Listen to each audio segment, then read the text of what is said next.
Terekam juga live kan. Live. Iya, kan. Bapak Ibu saudara dimanapun Anda berada. Selamat mengikuti ibadah Jumat Agung mengenang sengsara Tuhan. Disiarkan langsung dari Gereja Santa Perawan Maria diangkat ke surga, Paroki Katedral Jakarta. Ibadat akan dipimpin oleh Bapak Uskup Ignatius Kardinal Suharyo, didampingi Romo Ari Dianto dan Romo Edi Mulyono SY.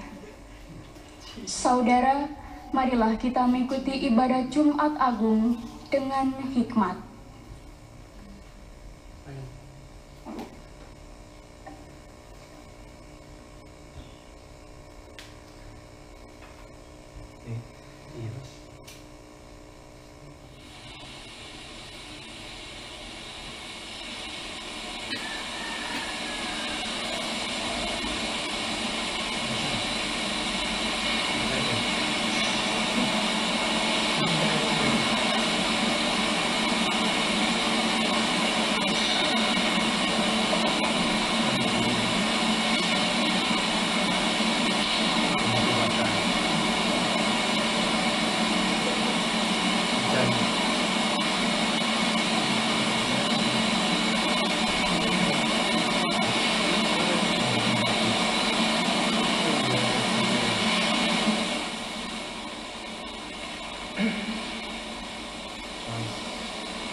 Saudara terkasih, dalam rasa syukur atas pengorbanan diri Yesus sampai tuntas, marilah kita awali ibadah kita sambil memohon semoga pengorbanan Kristus membersihkan kita dari dosa-dosa kita dan membawa rahmat hidup baru bagi kita.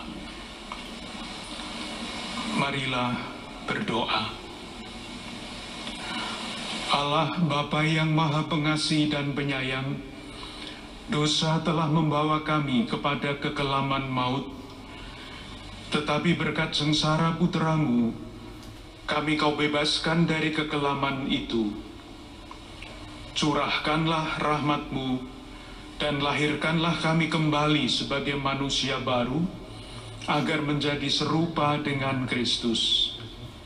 Sebab Dialah Tuhan dan pengantara kami, yang bersama Dikau dalam persatuan Roh Kudus, kini dan sepanjang masa. Amin.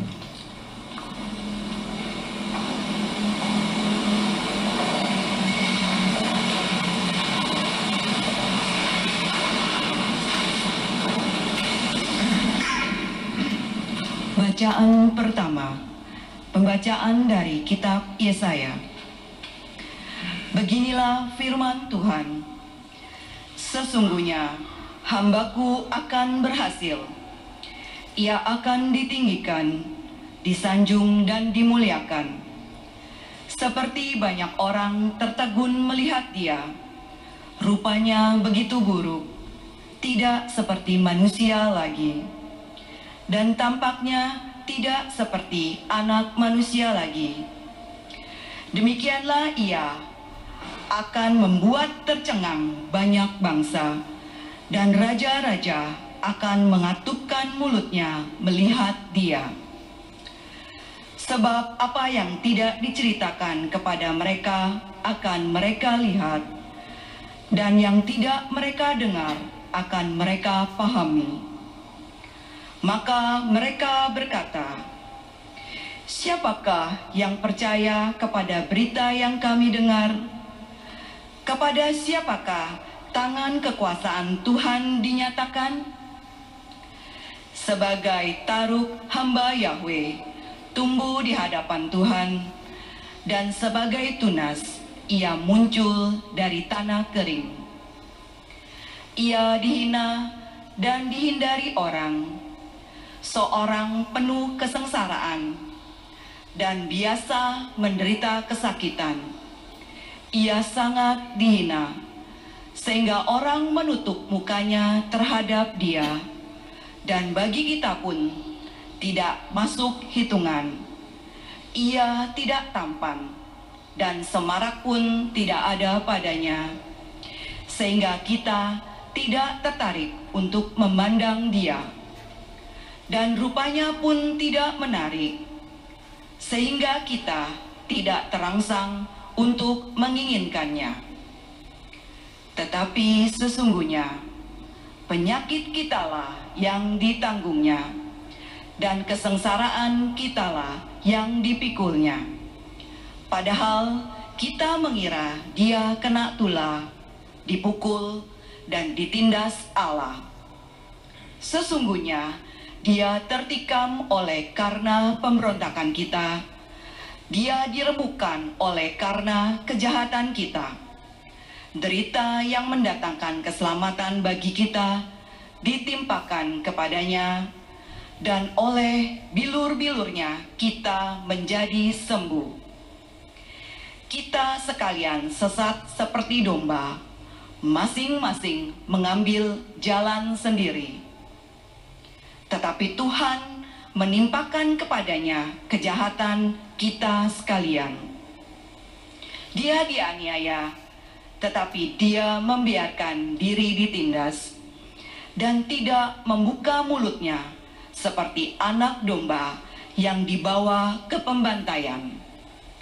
Seperti induk domba yang keluh di depan orang-orang yang menggunting bulunya, ia tidak membuka mulutnya. Sesudah penahanan dan penghukuman, ia terambil.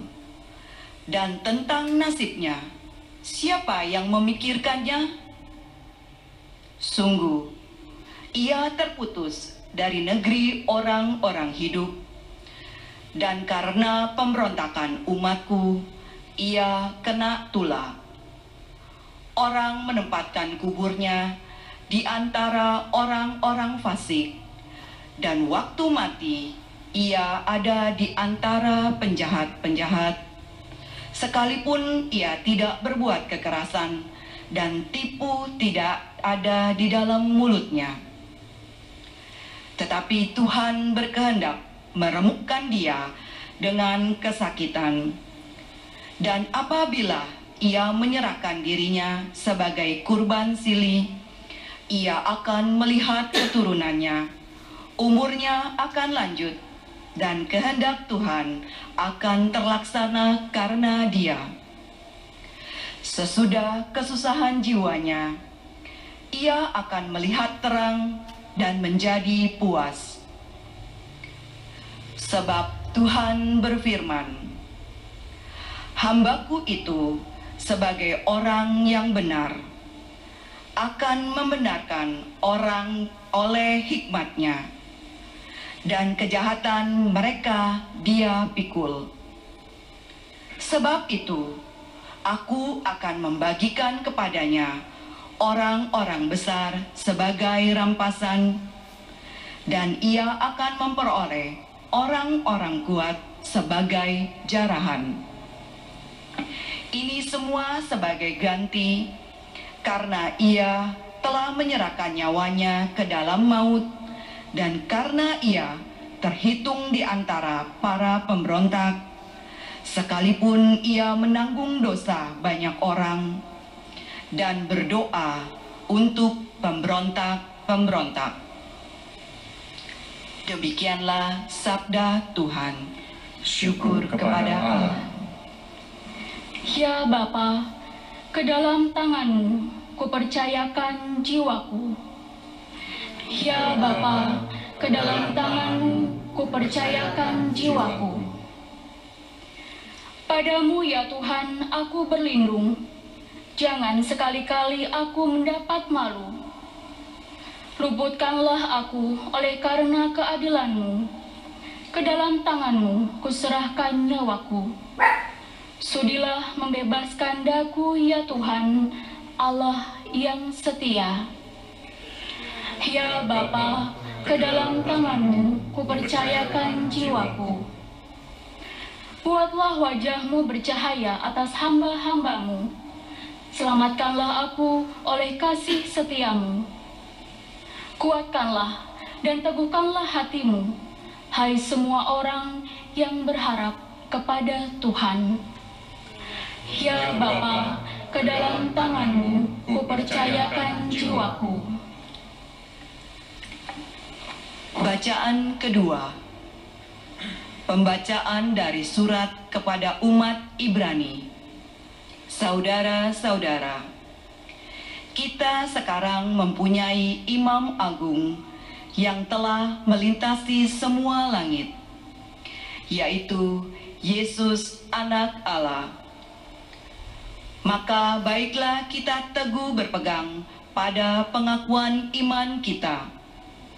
Sebab Imam Agung yang kita punya bukanlah Imam Agung yang tidak dapat turut merasakan kelemahan kita.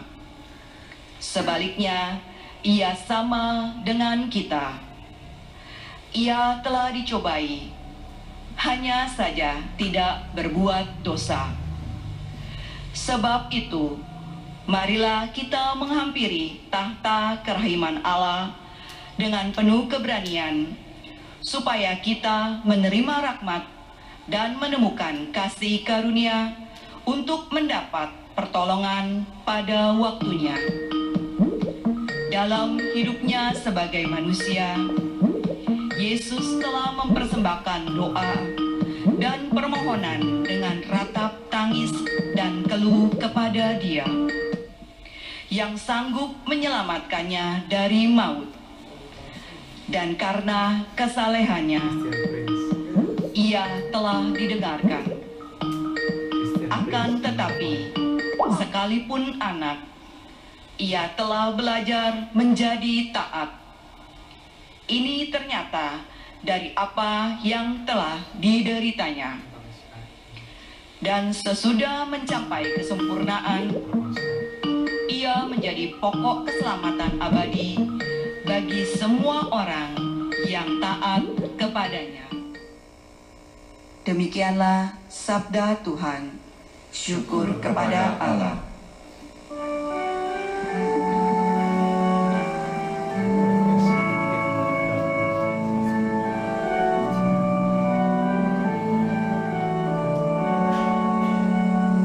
Terpujilah Kristus Tuhan,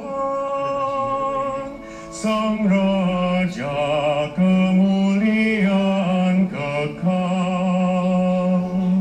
Terpujilah Kristus Tuhan, Sang Raja kemuliaan kekal. Kristus taat untuk kita sampai wafatnya di salib. Dari sebab itulah Allah mengagungkan Dia, nama yang paling luhur dianugerahkan kepadanya. Terpujilah Kristus Tuhan, Sang Raja kemuliaan kekal.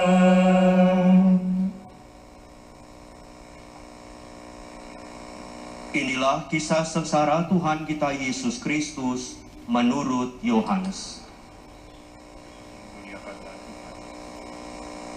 Seusai perjamuan Paskah, keluarlah Yesus dari ruang perjamuan bersama dengan murid-muridnya, dan mereka pergi ke seberang sungai Kidron. Di situ ada suatu taman. Yesus masuk ke taman itu bersama murid-muridnya. Yudas yang mengkhianati Yesus tahu juga akan tempat itu, karena Yesus sering berkumpul di situ dengan muridnya. Maka datanglah juga Yudas ke situ bersama sepasukan prajurit dan penjaga-penjaga bait Allah yang disuruh oleh imam-imam kepala dan orang-orang Farisi. Mereka datang lengkap dengan lentera, suluh, dan senjata. Yesus tahu akan semua yang akan menimpa dirinya.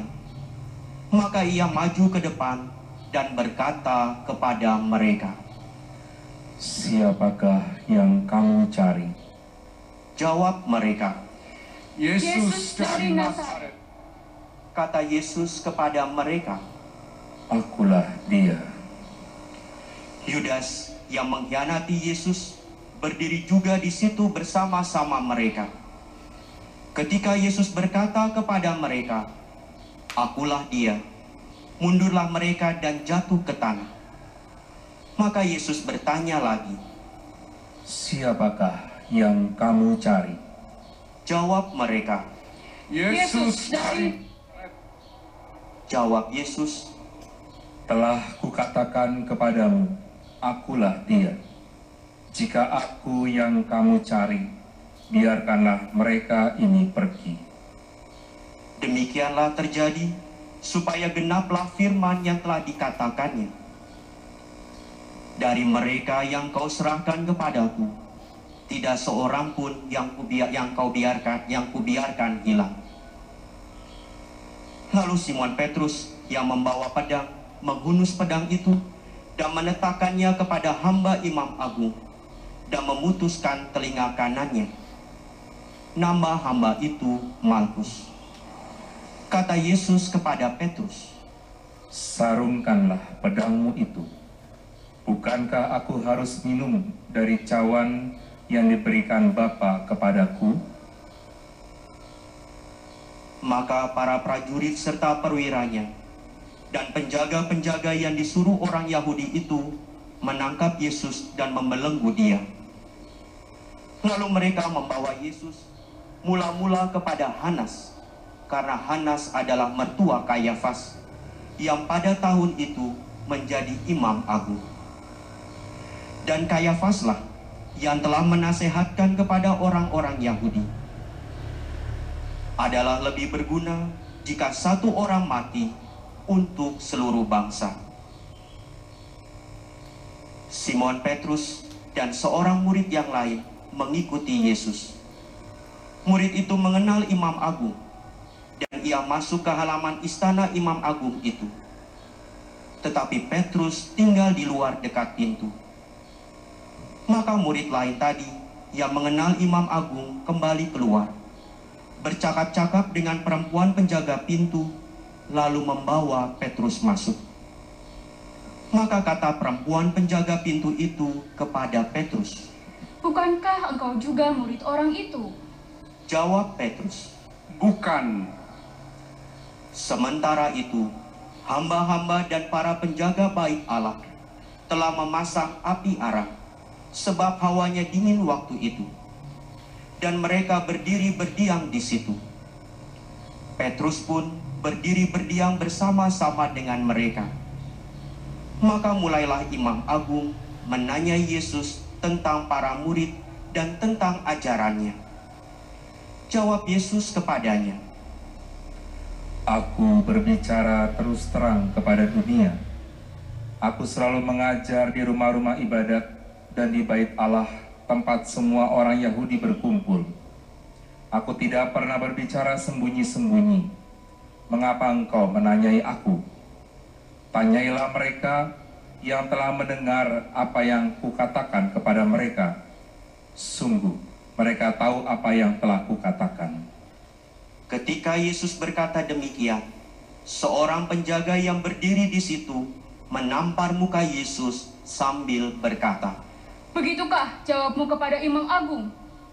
Jawab Yesus kepadanya, Jikalau kataku itu salah, tunjukkanlah salahnya. Tetapi jikalau benar, mengapa engkau menampar aku?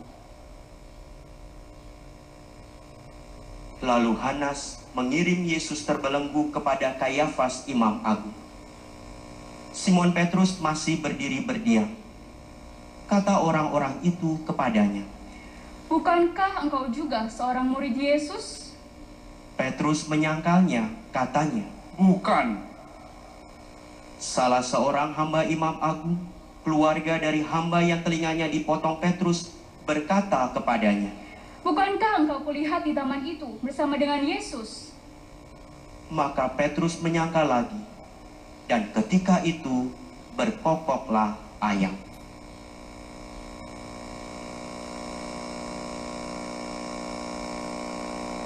Keesokan harinya, mereka membawa Yesus dari istana Kayafas ke gedung pengadilan. Ketika itu hari masih pagi. Mereka sendiri tidak masuk ke gedung pengadilan itu supaya jangan menajiskan diri, sebab mereka hendak makan Paskah. Sebab itu, Pilatus keluar mendapatkan mereka dan berkata, "Apakah tuduhanmu terhadap orang ini?" Jawab mereka kepadanya, Jikalau ia bukan penjahat, kami tidak menyerahkannya kepadamu. kata Pilatus kepada mereka, "Ambillah dia dan hakimilah dia menurut hukum Tauratmu." kata orang-orang Yahudi itu. Kami tidak diperbolehkan membunuh seseorang. Demikianlah terjadi, supaya genaplah firman Yesus yang dikatakannya untuk menyatakan bagaimana ia akan mati. Maka kembalilah Pilatus ke dalam gedung pengadilan, lalu memanggil Yesus dan berkata kepadanya, "Engkau inikah Raja orang Yahudi?" Jawab Yesus, Dari hatimu sendirikah engkau katakan hal itu? Atau adakah orang lain yang mengatakan kepadamu tentang aku? kata Pilatus. "Orang Yahudikah aku? Bangsamu sendiri dan imam-imam kepala telah menyerahkan engkau kepadaku. Apakah yang telah engkau perbuat?" Jawab Yesus, Kerajaanku bukan dari dunia ini. Jika kerajaanku dari dunia ini, pasti hamba-hambaku sudah melawan, supaya aku jangan diserahkan kepada orang Yahudi. Akan tetapi, kerajaanku bukan dari sini.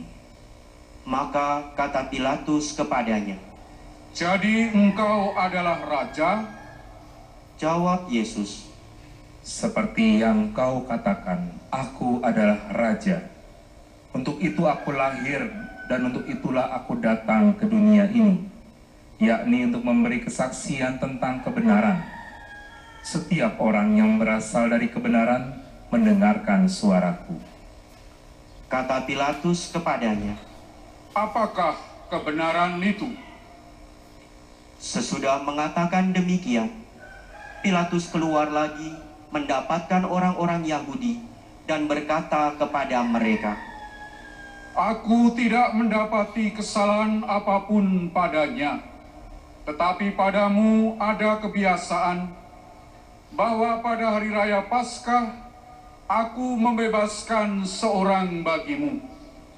Maukah kamu supaya aku membebaskan raja orang Yahudi ini bagimu?" Mereka pun berteriak, Jangan dia, melainkan Barabas. adapun Barabas adalah seorang penyamun. Lalu Pilatus mengambil Yesus dan menyuruh orang menyesah dia. Prajurit-prajurit menganyam sebuah mahkota duri dan menaruh di atas kepala Yesus, dan mereka pun mengenakan jubah ungu padanya.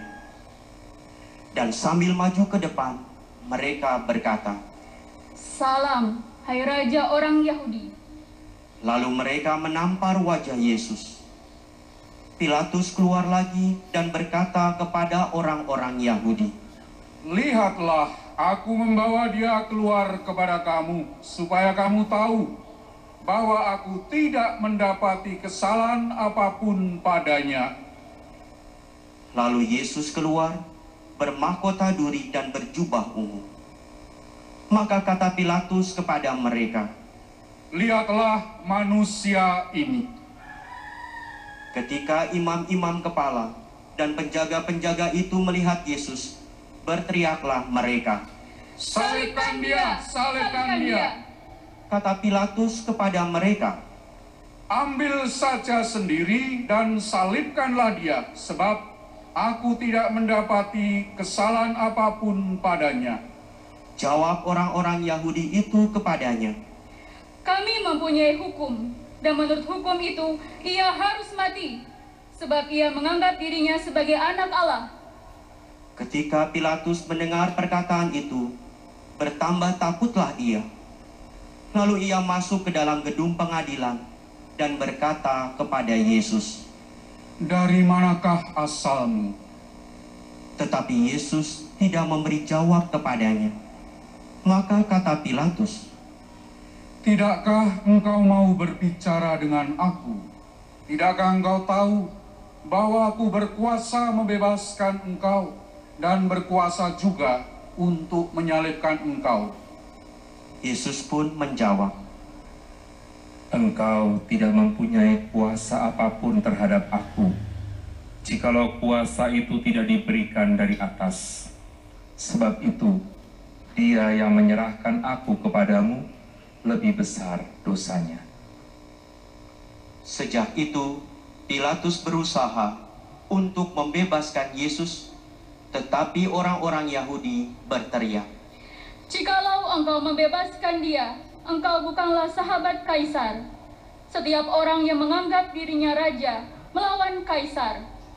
Ketika mendengar perkataan itu, Pilatus menyuruh Yesus keluar. Lalu ia duduk di kursi pengadilan di tempat yang bernama Litos Rotos, yang dalam bahasa Ibrani Gabata. Hari itu adalah hari persiapan Paskah, kira-kira jam 12. Lalu kata Pilatus kepada orang-orang Yahudi itu, "Inilah rajamu." Maka berteriaklah mereka, Nyahkanlah, salibkan dia.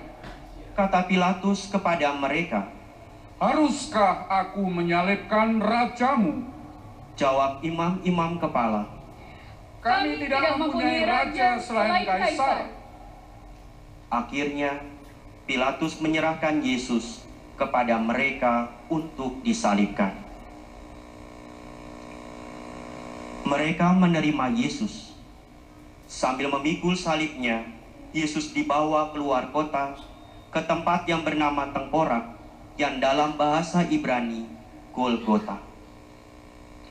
Di situ Yesus disalibkan, dan bersama dengan dia disalibkan juga dua orang lain, sebelah menyebelah, Yesus di tengah-tengahnya. Pilatus menyuruh memasang juga tulisan di atas kayu itu, bunyinya, Yesus orang Nazaret, Raja orang Yahudi. Banyak orang Yahudi membaca tulisan itu, sebab tempat Yesus disalibkan letaknya dekat dengan kota. Dan kata-kata itu tertulis dalam bahasa Ibrani, Latin, dan Yunani. Maka kata imam-imam kepala kepada Pilatus, Jangan engkau menulis Raja Yahudi, tetapi ia mengatakan, Aku Raja Yahudi. Jawab Pilatus, Apa yang kutulis tetap tertulis.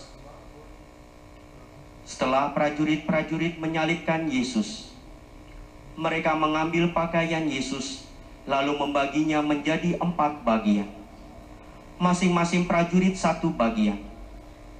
Jubah Yesus pun mereka ambil, tetapi jubah itu tak berjahit, dari atas ke bawah merupakan satu tenunan utuh. Karena itu mereka berkata seorang kepada yang lain, Janganlah kita membagi jubah ini menjadi beberapa potong, tetapi baiklah kita membuang undi untuk menentukan siapa yang akan mendapatnya. Demikianlah terjadi, supaya genaplah yang ada tertulis dalam kitab suci. Mereka membagi pakaianku di antara mereka dan membuang undi atas jubahku. Hal itu telah dilakukan oleh prajurit-prajurit itu. Di dekat salib Yesus, berdirilah ibu Yesus dan saudara ibunya Maria, istri Kleofas, dan Maria Magdalena. Ketika Yesus melihat ibunya dan murid yang ia kasihi di sampingnya, berkatalah ia kepada ibunya, "Ibu, inilah anakmu." Dan kemudian katanya kepada murid itu, "Inilah ibumu." Dan sejak saat itu, murid itu menerima Maria di dalam rumahnya. Sesudah itu, karena Yesus tahu bahwa segala sesuatu sudah selesai, berkatalah ia, supaya genaplah yang ada tertulis dalam kitab suci, "Aku haus." Di situ ada suatu buli-buli penuh anggur asam. Maka mereka mencucukkan bunga karang pada sebatang hisop, mencelupkannya dalam anggur asam itu, lalu mengunjukkannya ke mulut Yesus. Sesudah meminum anggur asam itu, berkatalah Yesus, "Sudah selesai." Lalu Yesus menundukkan kepala dan menyerahkan nyawanya.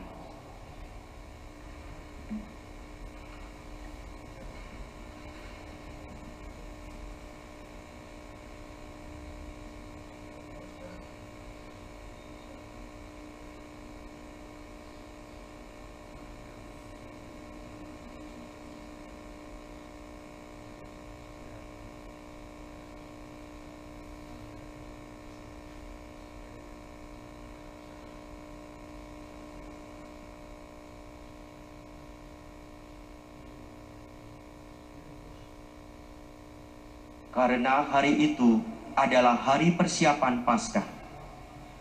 Dan supaya pada hari Sabat, mayat-mayat itu tidak tinggal tergantung pada kayu salib, sebab Sabat itu adalah hari yang besar, maka datanglah orang-orang Yahudi kepada Pilatus dan meminta kepadanya supaya kaki orang-orang itu dipatahkan dan mayat-mayatnya diturunkan. Maka datanglah prajurit-prajurit lalu mematahkan kaki orang yang pertama dan kaki orang yang lain yang disalibkan bersama-sama dengan Yesus. Tetapi ketika mereka sampai kepada Yesus dan melihat bahwa ia telah mati, mereka tidak jadi mematahkan kakinya. Tetapi seorang dari prajurit itu menikam lambung Yesus dengan tombak, dan segera mengalirlah darah serta air keluar. Dan orang yang melihat sendiri hal itu memberi kesaksian ini, dan benarlah kesaksiannya. Dan ia tahu bahwa ia mengatakan kebenaran, supaya kamu juga percaya. Sebab hal itu terjadi supaya genaplah yang tertulis dalam kitab suci. Tidak ada tulangnya yang akan dipatahkan. Dan nas lain mengatakan, mereka akan memandang dia yang telah mereka tikam. Sesudah itu Yusuf dari Arimatea, seorang murid Yesus tetapi sembunyi-sembunyi karena takut kepada orang Yahudi, meminta kepada Pilatus supaya ia diperbolehkan menurunkan jenazah Yesus. Dan Pilatus meluluskan permintaan Yusuf. Lalu datanglah ia dan yang mula-mula datang pada menurunkan jenazah Yesus. Juga Nikodemus datang di situ. Dialah yang mula-mula datang waktu malam kepada Yesus. Ia membawa campuran minyak mur dengan minyak gaharu, kira-kira 50 kati beratnya. Mereka mengambil jenazah Yesus, mengafaninya dengan kain lenan, dan membubuinya dengan rempah-rempah menurut adat pemakaman orang Yahudi. Dekat tempat di mana Yesus disalibkan ada suatu taman, dan dalam taman itu ada suatu kubur baru, yang di dalamnya belum pernah dimakamkan seseorang. Karena hari itu hari persiapan Paskah orang Yahudi, sedang kubur itu tidak jauh letaknya, maka mereka membaringkan jenazah Yesus di situ. Demikianlah kisah sengsara Tuhan kita. Terpujilah Kristus.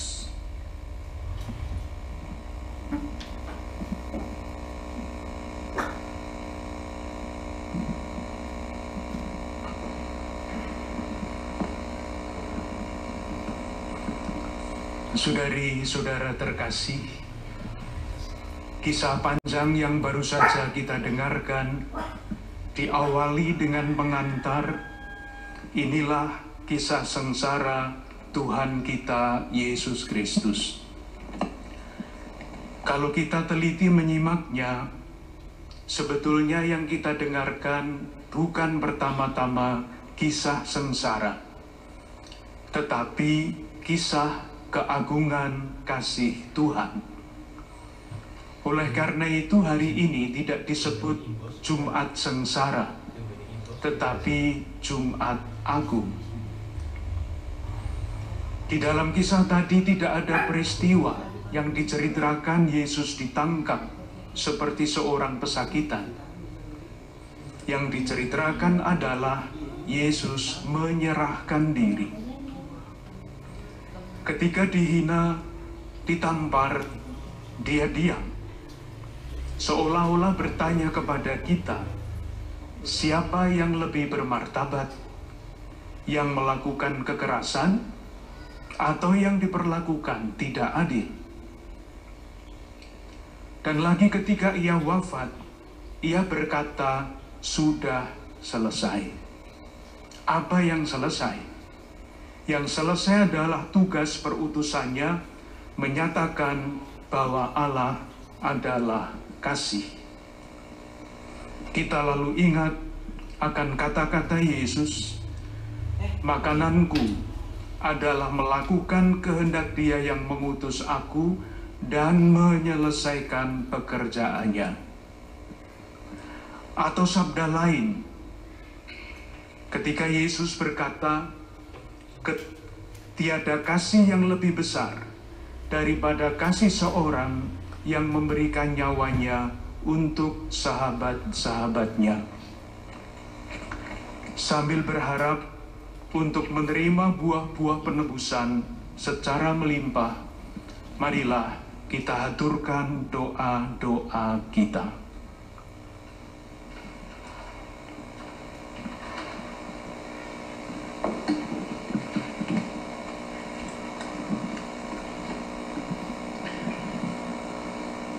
Saudara-saudara terkasih, marilah kita berdoa bagi gereja kudus Allah, supaya Allah dan Tuhan kita berkenan menganugerahkan damai kepadanya, mempersatukan dan melindunginya di seluruh dunia, dan supaya Ia membantu kita memuliakan Allah, Bapa yang Maha Kuasa, dalam suasana hidup yang tenang dan damai. Allah yang Maha Kuasa dan kekal, dalam diri Yesus, Engkau telah menyatakan kemuliaan-Mu kepada segala bangsa. Lestarikanlah karya kerahiman-Mu, agar gereja-Mu yang tersebar di seluruh dunia tetap mengakui nama-Mu dengan iman yang teguh, demi Kristus Tuhan dan pengantara kami. Amin. Marilah berdoa pula untuk Bapa Suci kita Fransiskus, supaya Allah dan Tuhan kita yang telah memilih Dia menjadi uskup bagi gereja kudusnya, memberi Dia kesehatan dan kekuatan untuk memimpin umat kudus Allah.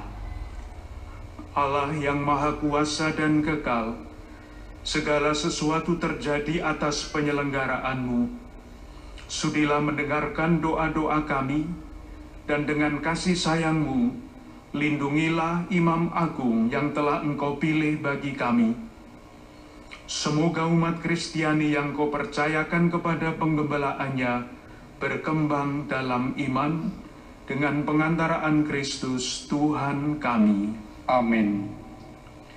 Marilah kita berdoa bagi Bapak Uskup kita Ignatius Kardinal Suwaryo, dan bagi semua uskup, imam, diakon, serta sekalian pelayan gereja, bagi pengurus dewan paroki, pengurus wilayah dan lingkungan, seksi, kelompok kategorial, dan segenap umat beriman. Allah yang Maha Kuasa dan Kekal, dengan roh-Mu Engkau menguduskan dan memimpin gereja. Semoga berkat bantuan rahmat-Mu, mereka yang mengabdi Engkau dengan setia, dengan pengantaraan Kristus Tuhan kami. Amin. Marilah berdoa pula bagi calon baptis dan baptisan baru. Semoga Allah membuka pintu hati dan budi mereka terhadap sabda dan belas kasih-Nya, dan berkat kerahiman-Nya membasuh mereka dari segala dosa, sehingga dapat hidup dalam nama Yesus Kristus Tuhan kita. Allah yang Maha Kuasa dan Kekal, Engkau selalu menyuburkan gereja dengan anggota-anggota baru. Sudilah menyuburkan perkembangan iman dan pengetahuan para calon baptis dan baptisan baru, supaya melalui kelahiran kembali lewat bejana pembaptisan, mereka dihimpun menjadi anak-anak-Mu dengan pengantaraan Kristus Tuhan kami. Amin.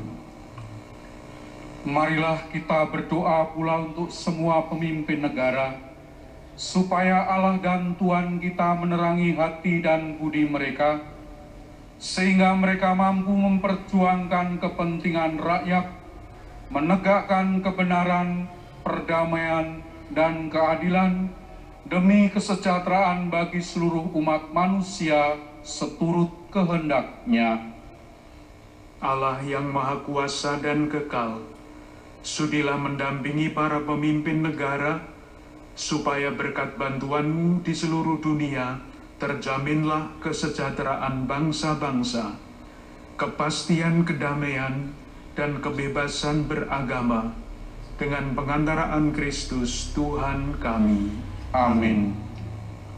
Marilah kita berdoa bagi mereka yang menderita karena dampak pandemi saat ini, agar Allah Bapa memberikan kesehatan kepada yang sakit, kekuatan kepada orang yang merawat mereka, penghiburan bagi para keluarga, dan keselamatan bagi semua korban yang telah meninggal. Allah yang kekal dan kuasa, satu-satunya penyokong kelemahan insani kami, pandanglah dengan bela rasa kondisi anak-anak-Mu yang menyedihkan, yang menderita karena pandemi ini. Ringankanlah penderitaan mereka yang sakit, berikanlah kekuatan kepada orang yang merawat mereka. Terimalah ke dalam damai-Mu mereka yang telah meninggal. Dan selama pandemi ini, karuniakanlah rahmat-Mu, agar kami semua dapat menemukan penghiburan dalam kasih-Mu yang rahim, melalui Kristus Tuhan kami. Amin. Saudara-saudara yang terkasih, marilah kita berdoa kepada Allah Bapa yang Maha Kuasa, supaya Ia membersihkan dunia dari kesesatan, melenyapkan penyakit, menjauhkan kelaparan, membuka penjara, mematahkan belenggu, melindungi musafir, mengantar pulang pengungsi, menyembuhkan orang sakit, dan menyelamatkan orang yang meninggal. Allah yang Maha Kuasa dan Kekal, Engkau menghibur yang berduka dan menguatkan yang menderita. Kiranya jeritan semua orang yang tertimpa kesusahan apapun sampai kepadamu. Semoga semua yang berada dalam kesesakan bersukacita oleh belas kasih-Mu dengan pengantaraan Kristus Tuhan kami. Amin.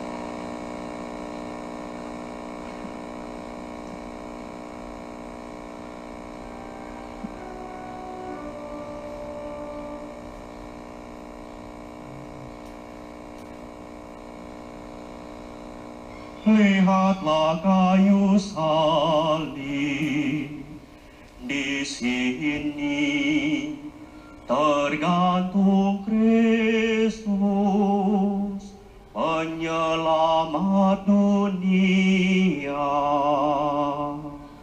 Mari kita bersembah sujud kepada-Nya.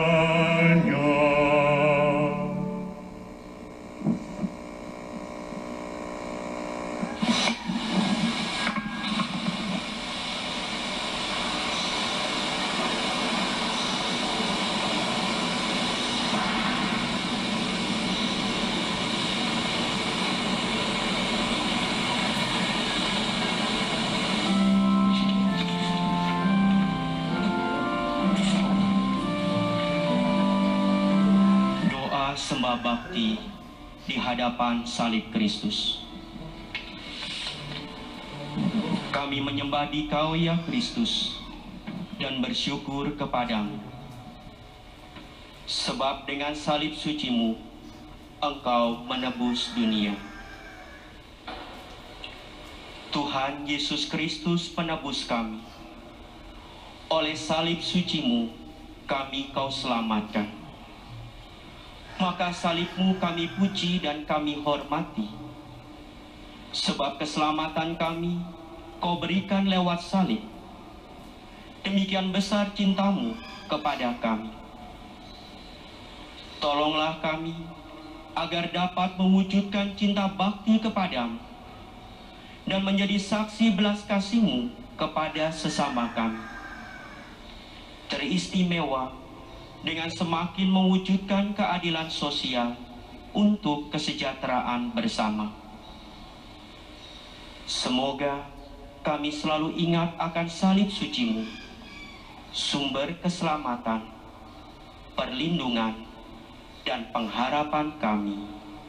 Amin. Amin.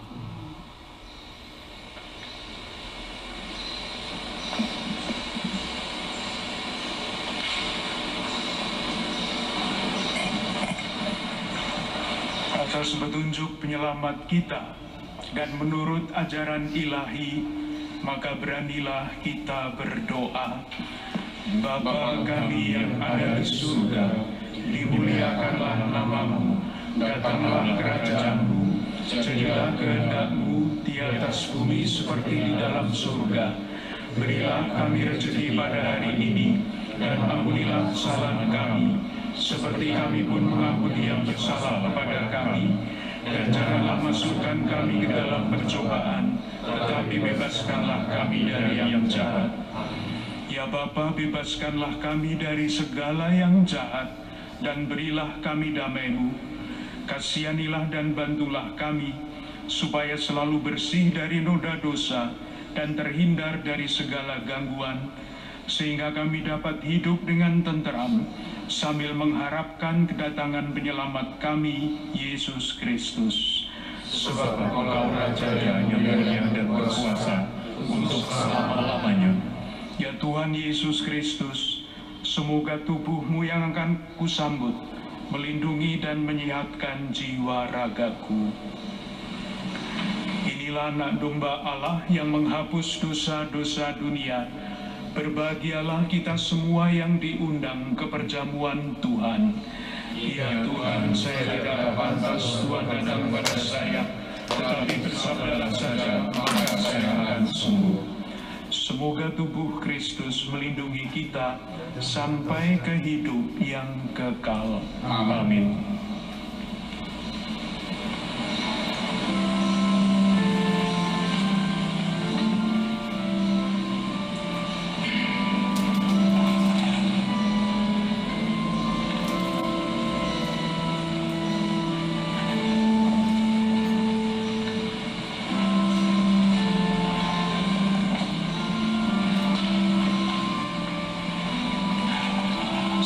Saudariku terkasih, marilah kita berdoa bersama doa jiwa Kristus, puji syukur 212.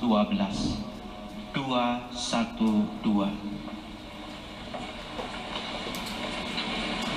Mari kita doakan.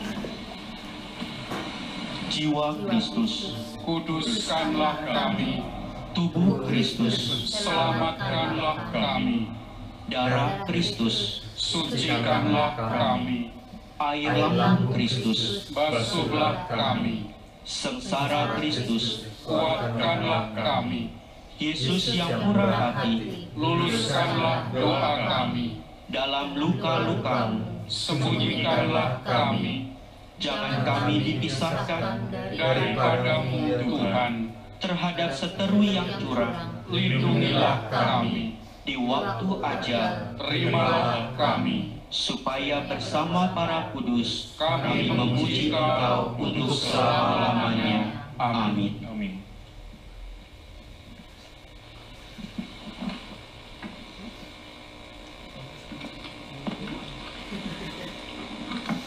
Marilah berdoa. Allah Bapa yang kekal dan kuasa, pandanglah kami yang menghadap Engkau dengan tangan kosong. Kami berada di dunia yang penuh kebencian dan perselisihan, kelaliman dan kesedihan. Bebaskanlah kami dari semuanya itu, berkat daya cinta kasih yang lebih kuat dari Kristus Putra-Mu, yang berkenan menjadi hamba penderita karena kami. Dialah satu-satunya harapan dan cahaya hidup kami, sebab Dialah Tuhan dan pengantara kami, kini dan sepanjang masa. Amin. Sebelum mengakhiri ibadat kami, izinkanlah saya mengucapkan terima kasih kepada direksi Kompas TV beserta seluruh jajarannya yang telah memungkinkan sekian banyak saudari-saudara kami mengikuti ibadat Jumat Agung melalui saluran ini. Sekarang marilah kita akhiri ibadat kita dengan mohon berkat Tuhan.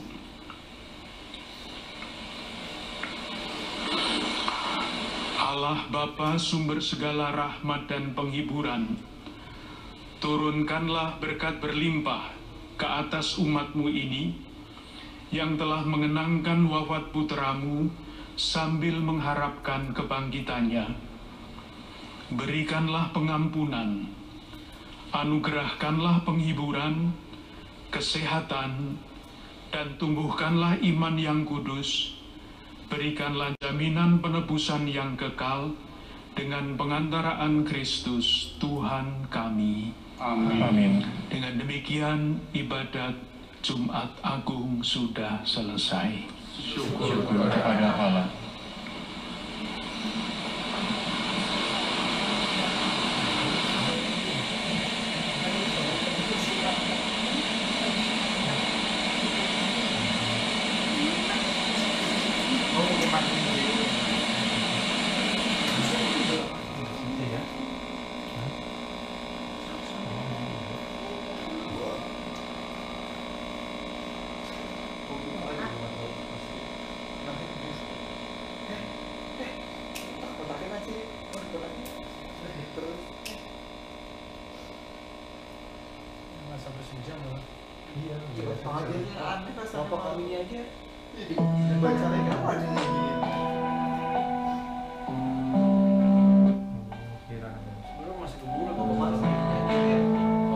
Pada awal tahun 2017, di Keuskupan Agung Jakarta lahir suatu lembaga baru yang bernama Badan Amal Kasih Katolik, yang disingkat dengan BAKAT. BAKAT ini bukan sekedar lembaga Keuskupan Agung Jakarta, tetapi adalah lembaga yang diakui oleh pemerintah, dalam hal ini oleh Departemen Keuangan dan Departemen Agama. Mengapa lembaga ini mesti dicarikan pengakuan dari pemerintah? Karena sumbangan yang disalurkan atau diberikan kepada Badan Amal Kasih Katolik ini bisa diperhitungkan dengan pengurangan pajak, entah pajak pribadi, entah pajak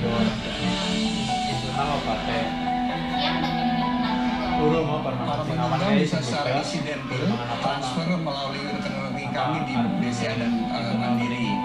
Itu yang kedua, penyumbang yang rutin bisa membuka website kami www.lala.org.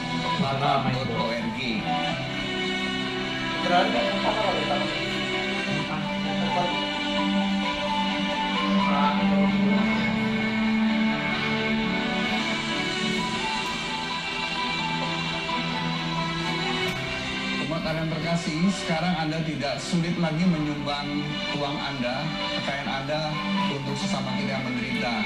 Sekarang sudah ada bakat yang sesungguhnya terpercaya karena sudah disahkan oleh pemerintah dan juga oleh gereja. Saya ingin mengajak seluruh umat Katolik untuk mewujudkan bela rasa lewat badan amal kasih Katolik ini, memberikan sumbangan pribadi, memberikan sumbangan keluarga, memberikan sumbangan perusahaan, tetapi yang paling penting, semua sumbangan diberikan dengan tulus, rela, dan gembira.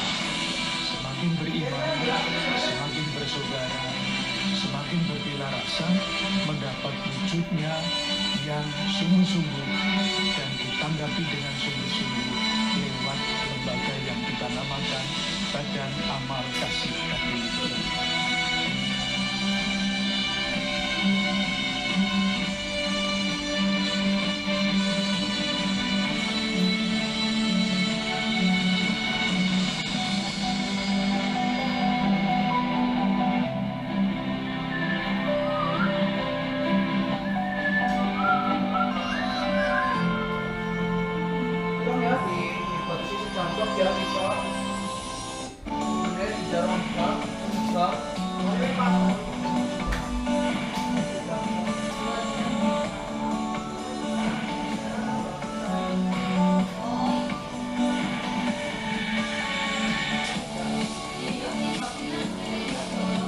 Salah satu titik pengasingannya adalah di daerah Bengkulu.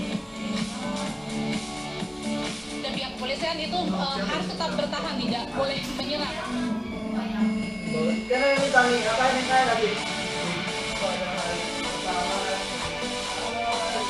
Kompas TV, independen, terpercaya.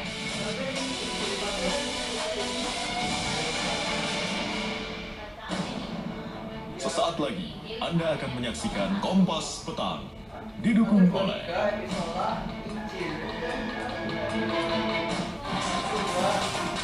Hari pertama pelaksanaan pembatasan sosial berskala besar di Jakarta untuk mencegah penyebaran virus corona, polisi dan dinas perhubungan memeriksa sejumlah kendaraan, memastikan tidak ada pelanggaran.